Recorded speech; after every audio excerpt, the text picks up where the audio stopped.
홍익인간의 나라 한국.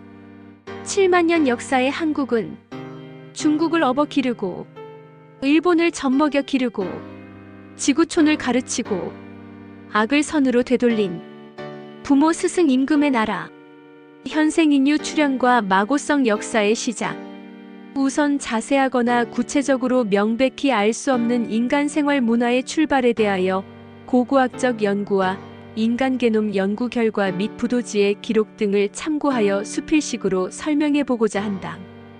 약 20만 년 전에 출현한 현생 인류가 약 8만 년 전부터 지구촌의 주인으로 곳곳에 퍼져 살면서 각각 시족을 이루고 부족을 이루고 나라를 이루어 나름의 역사를 이어왔으며 앞으로도 이어갈 것이다. 일단의 무리를 이끌던 마고라는 철인이 약 8만 년 전에 파미르 고원에 자리를 잡아 물길을 트고 살집을 짓고 성을 쌓았다. 곧 마고성이라 한다.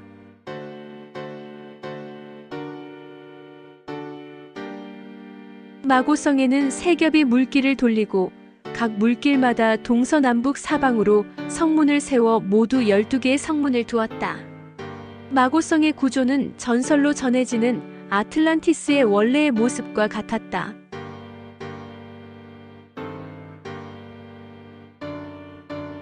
마고성에서의 생활은 낙원이 따로 없었다. 사람들은 순수하고 온순하였다. 먹을 것이 해결되었기 때문에 여가 시간은 사색을 하거나 놀이를 즐겼다. 모두들 심성이 맑아 몸도 건강하여 오래 살았다. 도시국가로서의 면모를 갖추자 마고성에서는 음악과 천문과학의 체계가 잡히기 시작하였다. 도시국가 마고성의 율려와 역법의 천부문화. 서기전 7만 378년 개해년부터 마고성의 홍익인간 시대가 시작되었다. 물론 그 이전의 자연의 이치에 따른 생활 문화를 계승하여 발전시켰다. 즉 천지인이 원래 하나이며 하나의 원리로 연결되어 작동된다는 것을 알았다. 천지인이 하나로 연결된 작용 원리가 곧 천부이다. 천부는 곧 하늘 뜻으로 하늘의 이치, 천지인의 이치, 우주 만물의 진리이다. 이러한 천부의 상징물로서 거울과 방울을 만들었다. 거울은 검은 돌로 만들어 얼굴을 비추어 보며 특히 방울은 오금으로 만들었다. 오금은 금과 구리의 오묘한 합금이다. 마고는 마고성에서의 생활이 안정되자 천지자연의 소리에 맞추어 음악을 악기를 만들었다. 두 딸 궁이와 소희에게 율려를 맡겼다. 율려는 소리와 수리에 따른 음악 체계로 자연의 법칙을 따른 것이었다. 이에 따라 생활 질서를 위한 율법도 점차 체계화시켜 나갔다. 이러한 마고성의 생활 문화는 마고성 밖으로 전파되어 활용되었던 것으로 추정된다. 서기전 7만 378년 개해년부터 북두칠성이 북국을 중심으로 도는 형상의 천문을 관측하여 역법을 체계화하였다.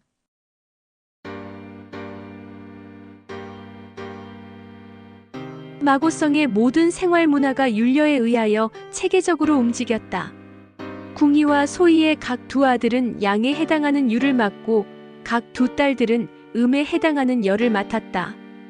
오음칠조도 정립되었다. 약 4만 3,200년이 지나면서 밤낮이 바뀜으로 역법을 다시 체계화하여 서기전 2만 5,858년 개해년에 11월 1일을 갑자월 갑자일로 하는 역법이 정립되었다. 즉 1일 4시, 1주 7일, 4주 28일, 1년 13기 52주 365일, 366일의 역법을 완성하였다. 곧 유판식 28별짜리 달력이다. 이러한 역법이 존재하였다는 것을 한국의 고인돌이 증명하고 있다. 서기전 1만 3천년경에 고인돌의 덮개에 완전한 형태의 유판으로 된 28수 역법이 새겨져 있다.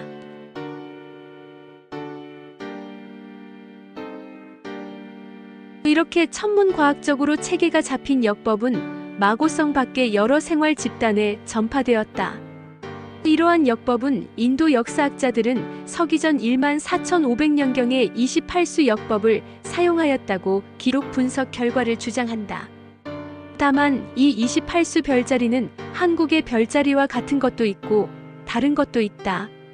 이는 인도 지역이 위도상 파미르 고원의 남쪽에 위치하므로 별자리를 다르게 설정할 수 있는 것으로 생각하면 된다.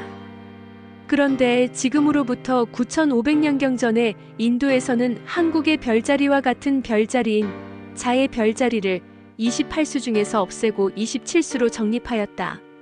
이렇게 보면 인도의 별자리는 원래 파미르고원에서 만든 별자리 역법을 참작하여 위도에 따라 재정리하고 이후 다시 27수로 변경한 것으로 추정된다. 한국의 별자리 역법은 동쪽의 각항저방신미기, 북쪽의 두우여허위실벽, 서쪽의 규루이묘필자삼, 남쪽의 정규류성장익진이라는 28수 역법이다. 화백시대. 마고와 두 딸이 다스리는 시대가 지나고 마고의 손자들이 화백으로 다스리는 시대가 되었다. 약 43,200년이 지나는 동안 인구가 불어나 12시족이 사방의 12성문을 중심으로 한각 보단을 지키며 살았다. 보단은 출입을 감시 감독하는 망루이면서 제천 행사를 위한 건축물이다.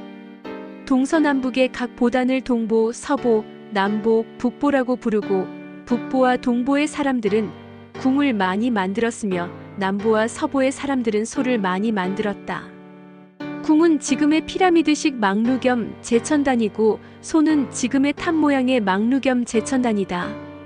이러한 동서남북의 보단의 책임자가 곧 북보는 마고의 장손인 황궁씨, 서보는 마고의 차손인 백소씨, 동보는 마고의 세 번째 자손인 청궁씨, 남보는 마고의 네 번째 자손인 흑소씨였다.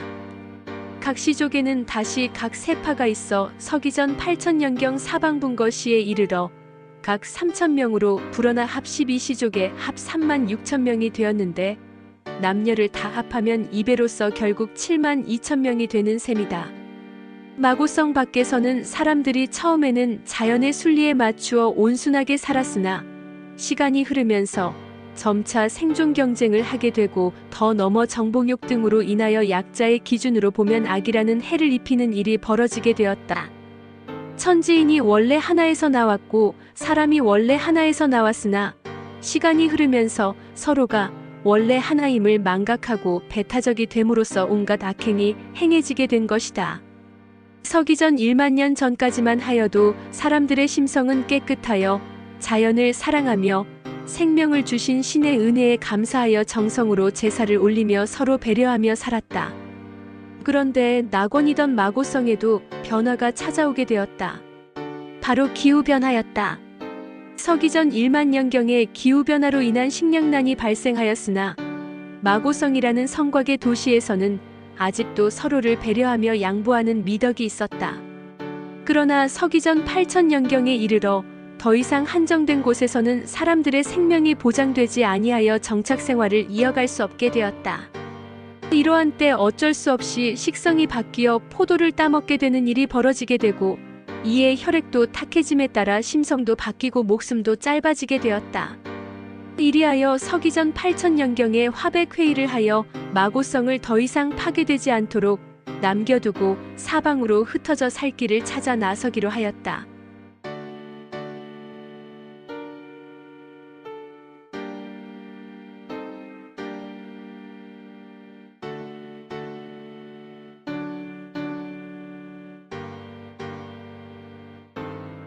제세이와 홍익인간, 홍익인간 이화 세계, 억만세, 골자래,